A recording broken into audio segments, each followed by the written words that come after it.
it's so important to remind yourself again and again, right now, it's okay. I'm breathing.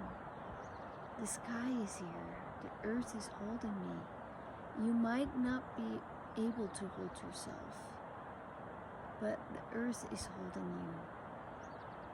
The trees, the flowers, the mountains, the rivers, the oceans are holding you, even if you don't know it.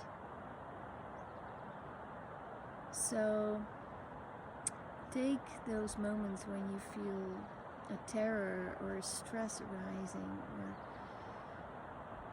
or a heart pounding, to come back. Take that as a signal to come back to yourself, to the simplicity of this moment. I'm here, and I might not feel totally okay, but I'm here, and